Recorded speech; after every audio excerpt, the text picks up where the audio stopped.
Hi, welcome to episode 6 of the Hook, Riff and Banger podcast for 2025. I'm Jess. I'm Dan. We've been chatting to John from Seas of Titan, and we've talked everything from video clips, their new single, and the upcoming show at the Leadbeater. It's going to be cool. It's on the 15th Of August. of August. Yeah. It was a really fun chat. It got a little out of control. Did certainly maybe be censorship? Maybe? What do we think? Might be a few beeps. Beeps. Definitely some exclusive. For sure, yeah. We talked about blast beats, favourite bands, favourite venues. Yep. Yeah. The classics. Yeah. Stick around and listen to the episode because I think you're going to enjoy this one. The Warning! trauma. Adult content. Yeah. Tits.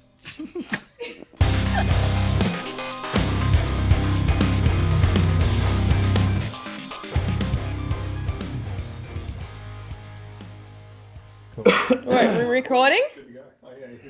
Ready? Oh, that was a good one. Yours Nice. is a lot better than Thank mine. you. I just You tried gotta- not to break my Chemist Warehouse glue-on nails. You got a little We're not projectile. sponsored by Chemist We're not Warehouse. sponsored by Just Chemist remember Warehouse at all. that. Alrighty. We're speaking to John today from Seas of Titan. Hello. Hello. Hi. I'm Dan. This is Jess. Hi. Yo, and I'm John. And you're Hello. straight in camera. Thanks Nice. for being here today. Thanks for having me. I'm really happy to be here. Really appreciate you guys taking the time. Yeah, I'm stoked. It's a pleasure. We are recording somewhere a little different today, so thanks for joining us. We got sick of getting rained out in Basically, the yeah. backyard Yeah. of our traditional podcast studio. So we're upstairs at the Bendigo Hotel, the place that we love. We're very lucky to be here. It's incredible. Yeah. Fine folks at the Bendi. Yeah. Iconic venue, if Yeah. ever there was one. You got the really good couch. Indeed, Because you yeah. deserve it. Thank you. I appreciate it. It is a comfy couch. I can, it's got a good supple feel to it, and I can sort of stretch out and. You're making it very enticing. Yeah. Might join you later. Yeah, I mean, there's plenty of room, plenty of room. But yeah, it's a good space. This iconic venue is actually where we played our first show ever. So Ever? Nice. yeah, downstairs. We played downstairs for Wow. our first show, and it was a good time. Played here a couple times since. It's always a good time. Excellent. Yeah. Take us back to that. Tell us about that. Oh, geez. Seems like 1,000 years ago now. That was at Earthrise Festival in 2023, 2?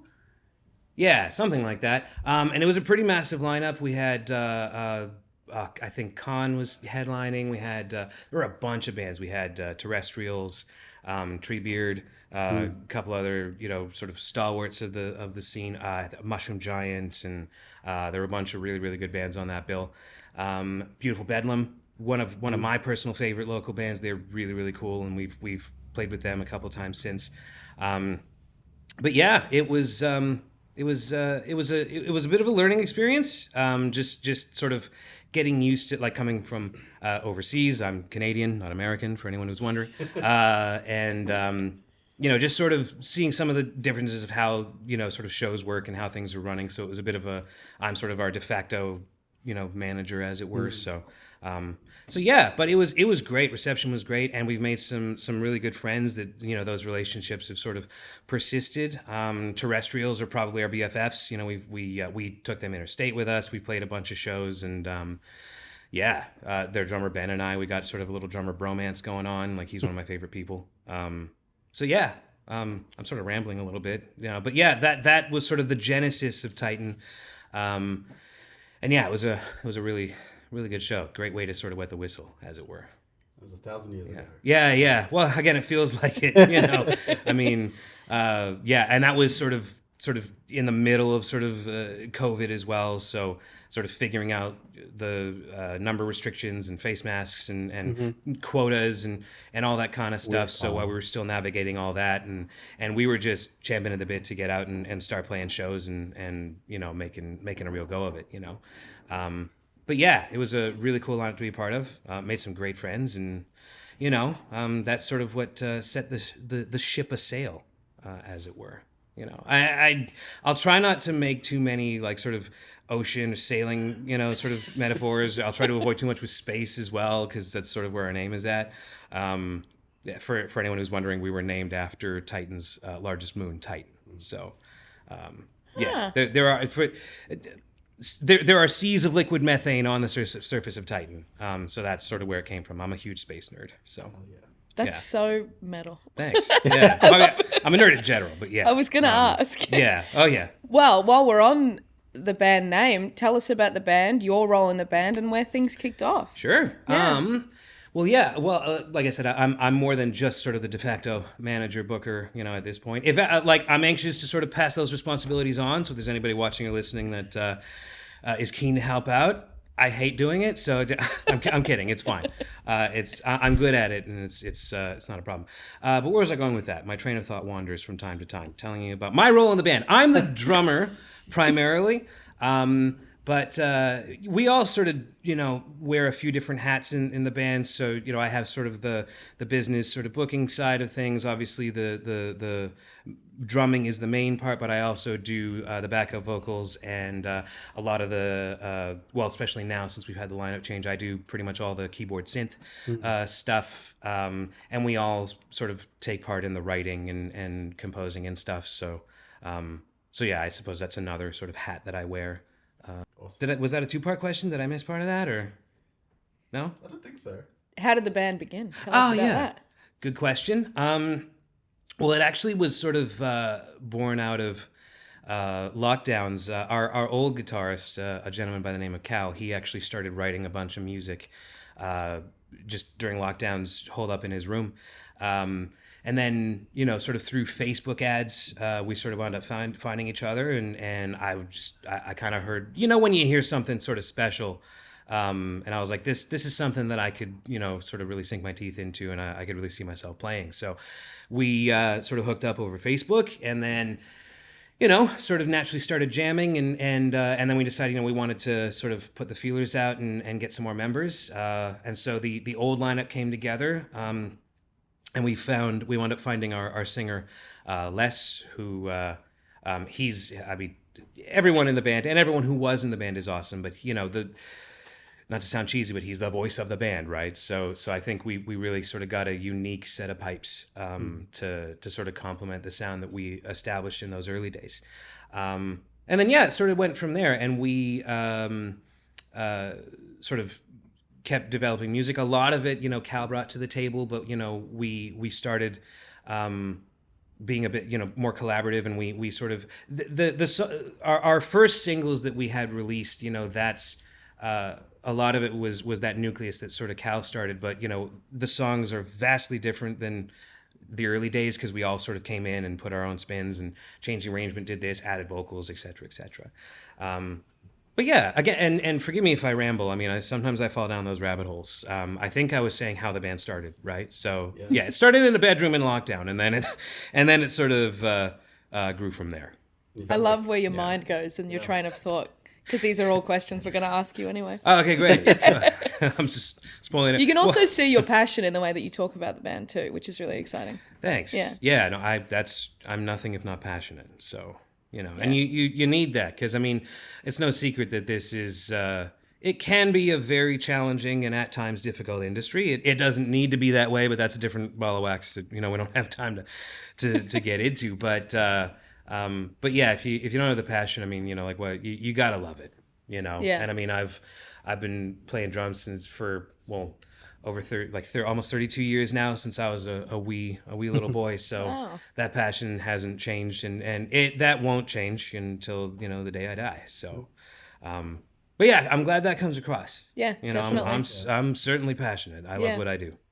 So are we. That's why we're here. Yeah, and I can tell as well. Oh, good. So you guys, Seas of Titan. Yes. Started, one side of a pandemic. You survived a pandemic, gone through a lineup change. This year, you've got a single that's come out, Through No Fault. Yes. Let's talk about that. It's very cool. Yeah. No, thanks. It's it took a lot of work, because we were sort of pardon me. We had done sort of we'd started recording that song. We actually sort of did a batch of a couple of songs. Some of them, unfortunately, won't see the light of day.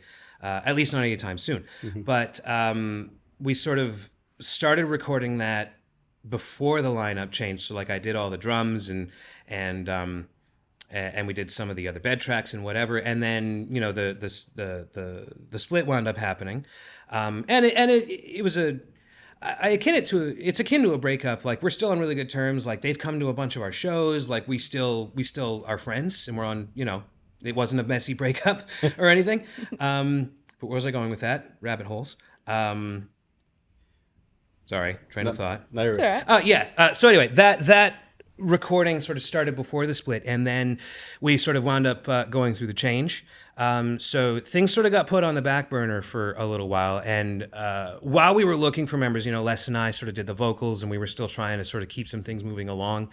And then that recording, it took a little longer than we would have liked, just because sometimes, because of technical things or logistical things or what have you, some things, the drums took a little while to sort of get sorted, and there were some miscommunications with the old members, and some things got lost and blah, blah, blah. So we had to redo some stuff and etc. So it took a lot of work. People don't necessarily realize behind the scenes like how much goes into like make even just one song, like the hours and hours and hours that went into obviously the writing and the recording and rehearsing, but also the post, the editing, the mixing, the mastering, all that stuff. Not to mention all the ideas and things that don't actually end up seeing the light of day. Yeah. Behind that, Yeah, absolutely. There's a lot that people will never see or hear or whatever. And I think that's an important part of the creative process. Mm-hmm. You don't necessarily always want to put all that out there unless you want to, unless you're doing like a Year in the Life of Metallica documentary sort of thing or whatever, which also, like, I'm not opposed if there's any filmmakers 2026 that's that's the next one. Have a camera following me around for a year. But yeah, so anyway, that track, it took a lot to get done, and we were really glad to sort of finally, put it to bed and get it released and have people hear it. And it's also one of those things, just like, look, we could sit on this forever, but like, we just got to put it out, because in hindsight, there's always, we could have tweaked that a little bit better, or I could have, EQ'd this or changed that, or even going back to, I think I recorded the drums in 2023. Is that one that, yeah, that's when it happened. Whatever. It was a while ago. So it's just like, playing it now, like maybe I would have done this differently, or I would have played this part like that or whatever. But, you could, like, we're always our own worst critic, and you could pick something apart to death, Mm-hmm. But yeah, it was a lot of work, but really great reception as well. Like, we had, what do we have? Something like, and I mean, I'm not a huge, like, we could get into the whole, ethical dilemma of streaming and, certain big corporations and blah, blah, blah. But be that as it may, the reach is, probably still the most important thing. And, we had probably almost, right on release, we had almost something like 2,000 listeners, come in, wow. and some like 40 something countries, and got on a couple of really big playlists. I think it's Jesse Lee from the XM Radio put us on one of his playlists, and that really sort of helped get us some attention. And then we had the video that we were talking about before we started rolling. We have a music video. Go check it out. Shot by none other than Lord Rob Satan, or Rob Cousins, who's an absolute legend of the scene. He's a wonderful, wonderful human. But yeah, and the song itself, I mean, as far as the lyrical content, without giving too much away, because we all sort of collaborate, but Les is a little bit more, he's sort of a wordsmith. He's really good at just the way that syllables and words sort of come out of his brain, which I think is not always the most important thing in a vocalist, but, when they're skilled with the tongue and they're very, poetic, I mean, that's really helpful. But yeah, just to sort of summarize, it's a song, I suppose you could say, about sort of loss and, but also hope, like sort of starting again and not giving up, not to be too vague and, like, it's not like a feel-good power ballad or anything. Like, it's pretty heavy, it gets pretty brutal towards the end. Which I enjoy. Well, we all enjoy, we're not heavy all the time, but when we do, we like to peel the enamel off the teeth a little bit. But yeah, so that's sort of, what it's about, and that's sort of how it all sort of came together. And yeah, it's a really fun one to play live, especially the ending. For anyone who hasn't heard it, go listen to it and crank it up. But yeah, lots and lots of fun. Really good way to end a show, just because it's such a a punch in the teeth. That's the closer, is it? Yeah. Cool. And I mean, look, we mix up this set. We don't always close with that one, but it is a really good one to finish with because that ending is really, it hits pretty hard. So yeah, it's all right. Yeah. You know. I love the summary at the end. Yeah. It's fine. On the topic of music, Yeah. what does the future look like for you guys? Are you releasing some new music soon? Yes. So we have, I suppose I suppose you could say it's a mini EP. It would count as a single, like the lines are pretty blurry between single EP, LP record, like whatever. But we have 2 or 3 sort of new tracks that they'll be dropping really soon. We had a date in mind, but a couple things just sort of need to be. Sometimes things get pushed back a little bit, so it'll be sometime in September. Cool. Pardon me. It's coming up soon. Yeah, it is. So we've just got to finish reamping 1 or 2 things. I just sort of finished the keyboards. Like everything is done. And yeah, we just sort of need to tweak some of those tones and then just get it mixed and mastered and boom, and it's out there. Pardon me. They're out there rather, because it's more than one track. But yeah, sometime in September, hopefully as soon as possible, but definitely September sometime. And then we're also, we've been a little quiet on the show front lately because we've also, like with this new lineup, with our lineup now, it's not new, we've been together for, over a year now.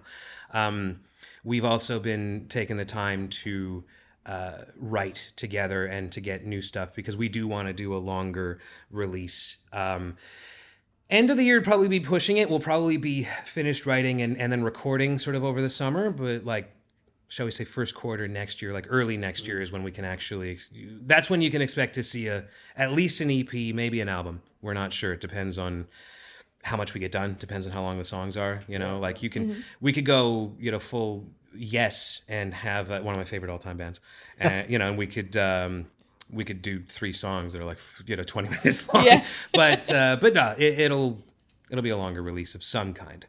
So that's sort of some of the rough plans, but definitely within the next 4 to 6 weeks you'll be seeing some new songs coming out. Excellent. That's exciting. Yeah. So we're really excited for that, and that actually sort of marks the official sort of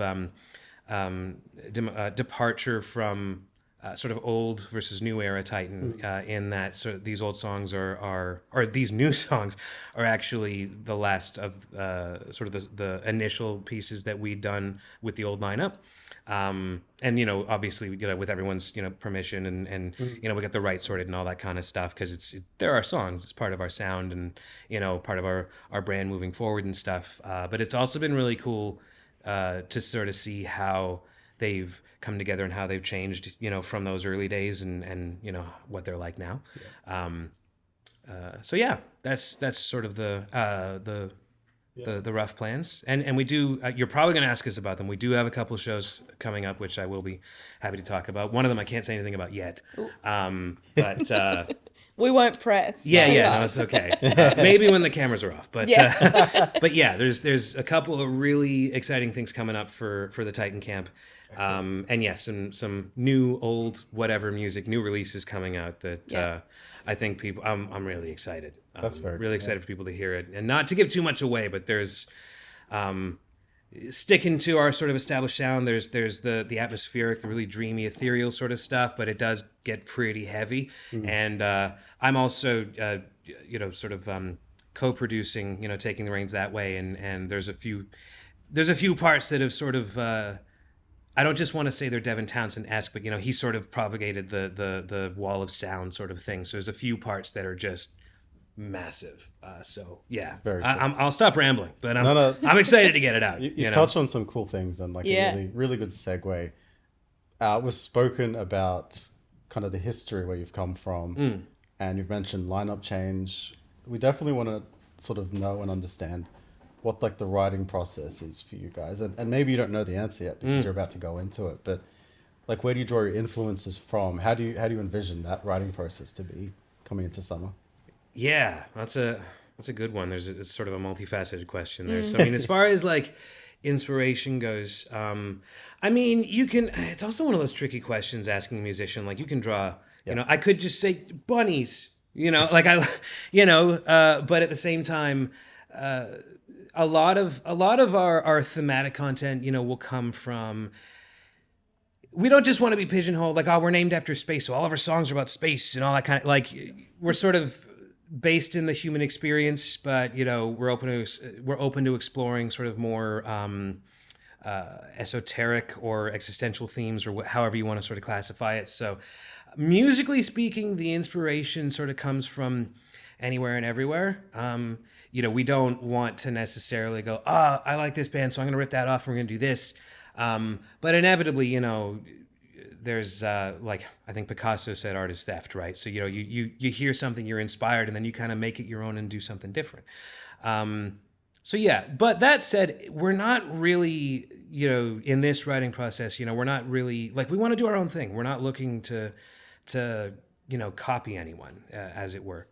So, and as far as the sort of process goes, I mean, the way it works, we're sort of getting into a pretty good groove where we sort of do things on our own, and we send things back and forth, you know, via Dropbox, you know, we transfer, you know, whatever. And then we sort of, so let's say, like, I have an idea for something. It starts with this groove, and then I'm like, we're going to put that in the drive, and then everybody sort of goes and chews on it, and then our guitarist is like, great, I came up with this thing, puts an idea in the Dropbox, and we're like, okay, cool, now we've actually got the, you know, the bones, or one of our guitarists, I should say. Now we've got the bones of a song moving forward. So then once some of those ideas are a bit more formulated and we sort of learn that, then we take it into a room and we jam it out. And then that's where a lot of the spontaneous, like, oh, I'm hearing something now, let's do this, or try playing this like this, and I'm going to do this, or, you know, let's hear a, you know, Les, you know, just, you know, come in, stop having a smoke and do something, you know, whatever. Yeah. Or, you know, and a lot of the time, you know, Les is just sort of sitting in the corner with, you know, a whiskey at his notepad doing stuff, and then he'll pick up the mic and, you know, do something insane, and then he'll go back to writing, or, you know, so, and I should also say, we are also still kind of figuring it out, you know, like, this lineup's been together for a little while now, but, you know, we're, like, nothing's set in stone, and we don't just want to be set in our ways and just say, this is how we do things. So that's sort of the rough blueprint of how these writing sessions are going and how things are coming together. But, you know, I mean, that could change in the future. Like, I'd love to be able to do, like, the Dream Theater thing and just hole up in a studio for like a month and just write shit and see what sort of comes out. But yeah, so that's kind of how it's shaken out at the moment. And it's going quite well. Actually, at our next show, which I'm sure you'll ask me about, we have these singles coming up, but we actually have a completely brand new song that we're going to be debuting live, sort of before we start recording and doing all that. You know, just because we're just anxious to get some new stuff out, but we also it's really cool to sort of test stuff out on a live audience and just sort of see how they dig it.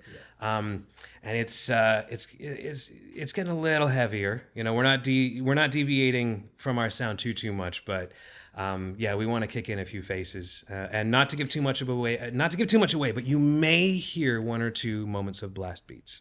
But I mean, you didn't hear it from me. I don't know. That's, you know, I guess for anyone who's curious, you'll have to come to our next show and or any future shows, and you'll hear it at some point. Yeah. You know. Hear if the rumors are true about these blast beats. Yeah. So you didn't say anything about it. Yeah, I didn't say anything. I didn't hear it. But it's not. There'll be a little bursts. Like it's not going to be like a full-on, you know, Cannibal Corpse 5 minutes of blast beats, which is awesome. You know, certainly nothing wrong with that. There's a time and place. Yeah, absolutely. But we are certainly not Cannibal Corpse, so we're not going to be sort of delving into that deep end of the pool. But yeah. Well, let's talk about the show that you've got coming up. You're playing at the Leadbeater on the 15th of August with Transients. Tell us about that. What are you most excited about? Oh, geez. I mean, the whole thing, really. Really excited to get back to the Letty. We played there, probably, again, time flies. It's been a million years ago. So, yeah, it would have been 2013, 2023, I think. Yep. So it's been a couple years since we played the Letty. I've been back for a couple of shows as an audience member, and it's great room, great sound. That was one of the best sounding shows we played. Excellent stage. So we're really excited for the venue, but I don't think I'm more excited for one thing over the other. Really excited. Well, actually, we haven't actually played with any of these bands before. Obviously, Transients being the head, like sort of the big deal on the bill, and Rob, of course, being a good friend now, and we're really excited to play with them. You know, they're sort of stalwarts and legends of the Aussie scene. So really, we've been wanting to sort of get on a bill with them for a while, especially since they sort of came back. So really excited to just get on a bill with them, but also with everyone else. We haven't played with All Is Violent. They actually jumped on a little bit more recently, and we're super stoked to have them. They're really, really sick. I mean, it's a great lineup. All the bands are sick. I guess we're okay, but yeah. And the other two bands on the bill, Verona Lights and Counting Silence, we've actually been on bills with them a few times. But for one reason or another, they actually wound up falling through. People were sick, or like an amp blew up, like literally as they were setting up, and they couldn't go on stage. So like, there've been a few things that have kept us from doing shows with those other bands as well. So this will be our first time actually, knock knock. Hopefully, no amps blow up or anything like that, and we can actually get it going. But yeah, so just sort of all of the above. Really excited for the venue. Really excited for all the bands on the bill. And also, like, whenever any show that you play, you want to get amped up because there's the potential for, a new audience, some new people. Like, we don't necessarily play Richmond all the time. Haven't been to the Letty in a while. So hopefully, we're obviously hopeful that people want to come and see us. But, sort of the whole point of being on a bill, like, there's people, pardon me, who might come to see one of the other bands who maybe not, who might not have heard us before, or maybe they had and they think we suck, and then they they come and see us live and we blow their face off. So yeah, always excited to just play for a new crowd and hopefully play for some new people and convert some people to the to the Titan sort of camp or way of life or whatever, however you want to put it. But yeah, just the whole thing, the whole kit and caboodle. We're jazzed. Hell yeah. Yeah. I love it. Great answer. Yeah, Thanks. very good. Thanks. It is great, going to a gig, not knowing all the bands there, and going home just loving something, finding something new. Yeah, and even like we were talking before the cameras were rolling about. I actually went to Hellfest last year, which was just incredible, life-changing, and very inspiring experience. But I was there specifically to see a couple of bands, and I can allude to that a little bit later. But there were one or two that sort of jumped out. Like, there's so many bands on the bill, and there were a few that like I just hadn't gotten a chance to check out, hadn't really heard before. One that really sort of grabbed my attention, who I'm really into now. They're called Clone, with a K, and they're from France. I don't know if you guys have heard of them. I have heard of them. Yeah. Can I swear? Yeah. They're fucking so cool. Like I mean, like I was actually there specifically to see Textures. These, I have this massive beard in the way. But and of course Carnival and Steel Panther stole the show for they were awesome. I wasn't expecting to have so much fun at Steel Panther, but they were so fun. And not just because they did the wall of titties, but they did. They pulled like 200 chicks up on stage, and they all got their boobs out, and it was like, it was fucking, not just because of the boobs, but it was fucking amazing. Like, Steel Panther is, if you haven't seen Steel Panther, you have to go see Steel Panther. The coordination efforts alone. It was, and I mean, the stage was thankfully big enough that you could fit all those tits up there. But yeah, they were fucking awesome. But anyway, That's Clone. Like 400 tits. It was, and I made that joke because my friend was like, we should. I was there with my American friend. He's like, we should go do something. I'm just like, you were harping on about Steel Panther, and like, just let me finish. There's 400 tits on stage. All right, just let it happen. This is fun. This is art. Yeah, it is. Anyways, they were awesome. But yeah, Clone, just more to that point, circling back, I'd never really heard of them before. And they kind of blew me away a little bit. They're just such a cool vibe. Yeah, really, really cool. Really, really cool band. So yeah. I love that. So hopefully we can be that band for someone, Yep. At some point. Now that you mention that, are there any bands, I guess Australian-based, but we can broadly come out of that as well to international. Any bands in Australia that you would love to play with one day? Yeah. We got some good ones. Yeah, they're okay. Yeah, no. We got some of the best, metal bands in the entire world. Yeah. In this, here on this fabulous continent that we call home. So yeah, sticking a little bit, and of course internationally, there's heaps of bands, but sticking a little bit closer to home. Obviously, the big one. We would love to play with Carnival someday.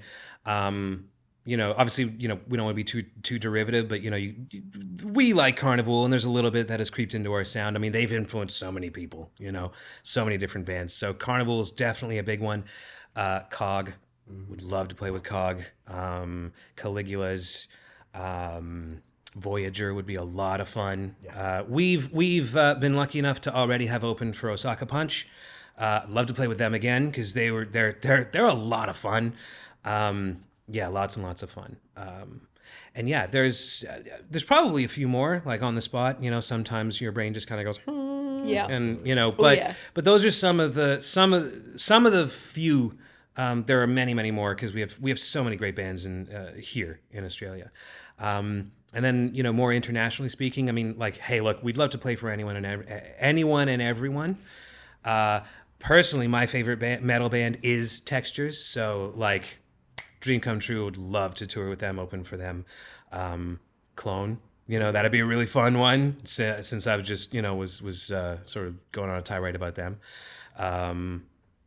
Porcupine Tree, although that probably won't happen.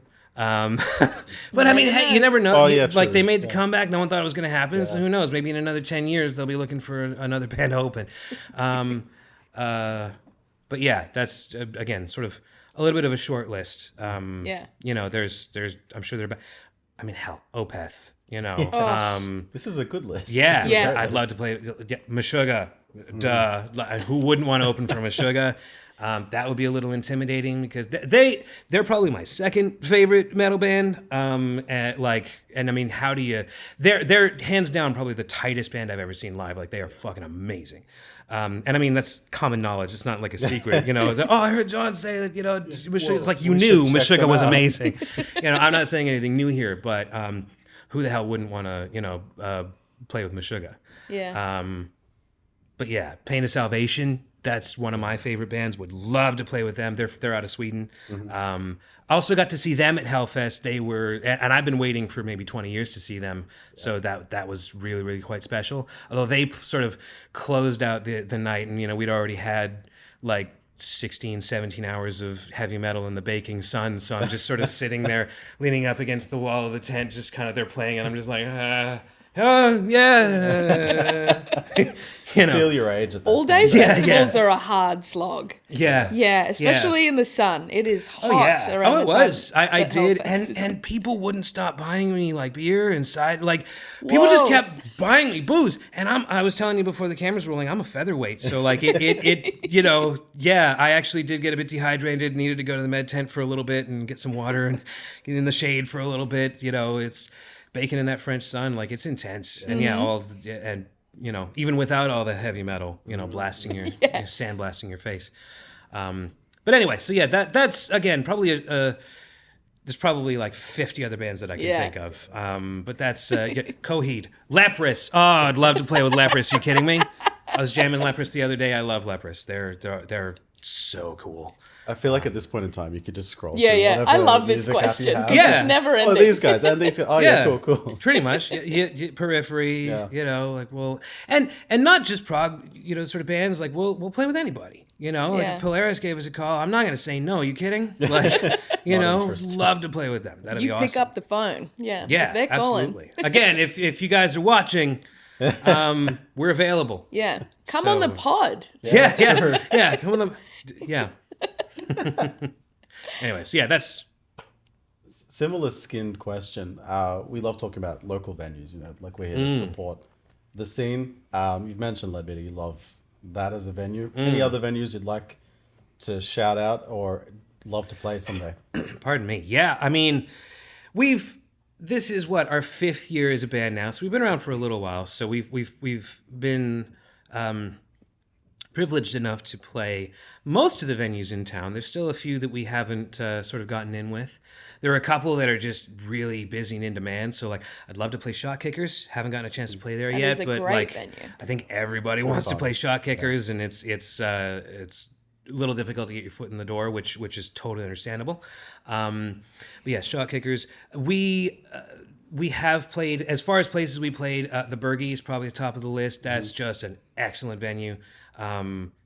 Yeah, just the way they run stuff. It's nice when a venue's all on one level and I don't have to lug everything upstairs, because being a drummer, I got a lot of heavy shit. Actually, very narrow staircases as well. Yeah, for sure. And I mean, so yeah, we love the Bergie. Evelyn was really cool. Workers is a good venue. But yeah, I mean, every venue we've played in town, from Bad Decisions to Boogeyman to Penny Black, like they all have their merits, and they're all, kick ass in one way or another. Some of our best shows have been at Bad Decisions. We had really, really good shows there. Also, out of town, the Golden Vine up in Bendigo, that's a stalwart venue. The Eastern in Ballarat, unfortunately, doesn't exist anymore. That was probably like one of our best shows ever. We would love to go back to Ballarat. Volta's another one that I think now it's pretty in demand. So we just got to wait to get that foot in the door. Also, shout out to the Baso up in Canberra, really good venue. But yeah, we'll play anywhere. Mama Chen's was a really good time. Yeah. Such an impressive list. Oh, thanks. Yeah. Yeah, but it's hopefully it continues to grow. Mm-hmm. There's a few other venues in town. Like I said, we'd like to get in with. But we'll basically play anywhere. We've played the Tote, also another sort of gem of the local scene. Mm-hmm. Last Chance, that was also a fun one. Although it's been a while since we played there, I don't know if I actually kind of got a little stuck to the floor. That Last Chance. Part of the charm. Yeah. Oh no, it is That's for sure. a sign of a good venue when you're stuck to the carpet. Yeah. No. Like there literally was a moment where I went to take a step and I actually but yeah, it was. I don't want it to sound like I'm complaining about that. It was a good show. It was a good time. Lots and lots of fun. So yeah, I mean, now that I think of it, I mean, hell, we've played most of the venues in town. But still a few. And here, the Bendigo, like I said, our first show. So shout out to the Bendi. I'm sure at some point we'll be playing here again as well. But yeah, we'll play anywhere and everywhere. We'll play on a bunch of tables. We'll play outside. We'll play on the back of a truck. Like it doesn't, as long as you can be loud and there's people to play in front of. We'll play anywhere. I love that you said you'd play on top of a bunch of tables or on the back of a truck because... Let's get specific. Yeah. So a question that we really love asking people of late, do you know the video, What the Fuck is Up, Denny's? No. Oh, wait. We will send this to you after this. We will send this to you. So there's a viral video that came out like 1 million years ago, which is the only measure of time on this pod, is 1 million years ago. Yeah, back when we started. Back when you guys started, when the pod started. Years ago, yeah. There's a viral video of a bunch of kids playing a show in a Denny's. Oh. And which is a chain restaurant in the States. Oh, I know that doesn't know. Yeah. And they essentially, the kids are just like, what the fuck is up, Denny's? And there is a circle pit in the middle of this restaurant. Wow. It is. Chaos. It's amazing. We'll send it to you. Yeah. So we normally ask people now, and we've had some amazing responses. Yeah. What is your dream not venue to play? What unconventional place would you love to play with Seas of Titan? Oh, jeez. Yeah, get creative. Yeah, kind of put me on the spot here. Yeah. Well, I mean, because before Titan, like I've been in many bands, so like I've played some pretty random places. Like I actually, like it came to my, I have played on a bunch of tables. In like one of my very first bands. I've also one of my other old bands, we played at a strip club. Like, whoa, yeah, nice. That was a trip. And like, I mean, it was a functioning strip club, so like, what was happening while we were playing. Wow. So that was a lot of fun. Not to get too pervy with it, but yeah. But in a very respectful and empowered way. It was a lot of fun. But coming back to the question, where would we like to play that's not a venue? And so I presume that means also like traditional open air festival stage is out of the question. Yeah. Out. So like Not going to accept that answer. yeah. Where We will take where would we like to restaurant, play? Yeah. bookshop, Yeah. record store, anything. Yeah. Well, all of those would be a lot of fun, but you know what? Just throwing it out there. Fuck it. It might be like a music shop.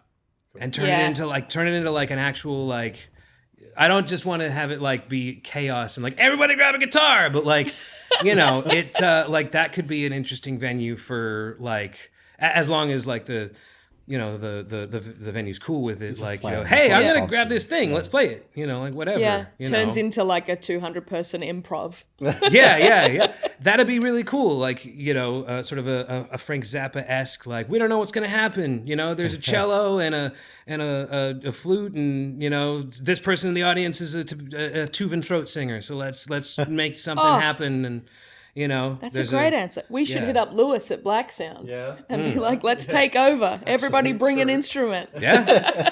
Well, we're keen. We'll play anywhere. We'll play anywhere. But yeah, so we'll go with that. I'm sure when this is over, like I'm gonna You'll have a thought. I'll be driving. I'll be driving after this, and Yeah. oh, that was the perfect answer. Totally. Parliament Hill. You're gonna drive past. Yeah. Play the Treasury. I don't know. Drive past your favorite restaurant and be like, oh, that'd be great. Albo's house. There you go. That's where we want. That's where we want our next show Yeah. to be. Think about what you want the rider to be. I want some free sandwiches. Yeah. How well he's wiping out a fifth of my student debt. How about another fifth, Anthony? That's in my rider. Take another $6,000 off of my student debt. I just finished a piano degree, so Wow. There you go. still just kind of paying that off. So, Mr. Prime Minister, if you're listening, Might be. yeah, we are available for bookings, and just give me money. Well, on that. Yeah. Well, John, thank you so much for coming, being a guest on the pod. It's been really nice chatting to you. Yeah, no, it's been an absolute pleasure. Really appreciate you guys taking the time. Thanks so much for having me. And if I haven't bored your socks off, maybe sometime we'll come back, have another chat down the track. I could bring maybe another bandmate with me and sit on this beautiful, supple couch. There's room for 2 more at least. Yeah, for sure. So we'll see if we can fit the whole band on the one Yeah, couch. we'll make it work.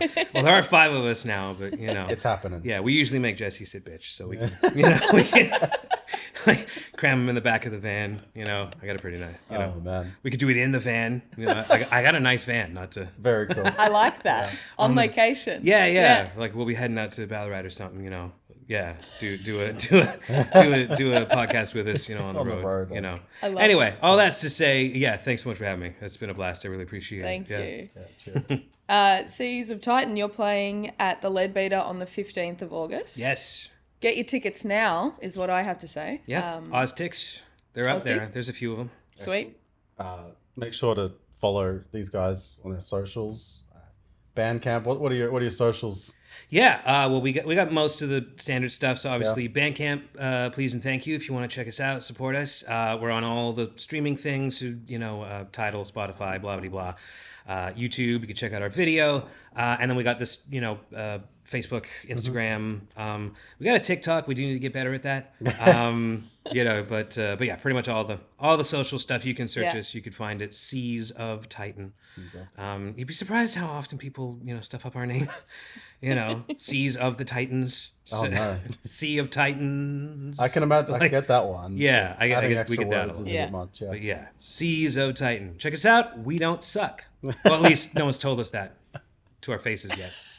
And check out the video clip. Yeah. Please do. Yeah. Amazing. Thank you so much for coming. Thank you. It's been an absolute pleasure. So we're coming from upstairs at the Bendi. Yeah, we're pretty happy to be up here. If you want to play up here at the Bendi, they have this beautiful band room that we're set up in today. Buckwild Thursdays, sponsored by Jägermeister. It's sick. Book a show, bring your door person, you get your sound engineers included. It's a fantastic opportunity for bands to get their foot in the door and play this iconic venue. So good. Those ones are annoying because you can't eat them. Like, Oh, I would drink that. you gotta eat it. I mean, you could. They're edible flavors. Fuck. You wouldn't die if you had egg candle, right? It's soy. And it's vegan, so that's alright.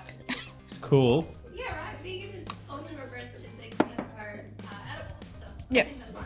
Yeah, I'd eat. I'd eat candle. I bet it would taste. It tastes delicious because it smells delicious. Oh. We've just done an ad for them. Can we eat candle? Adelaide's finest candles, Black Match. It'll grow your hair back. You won't be bald anymore.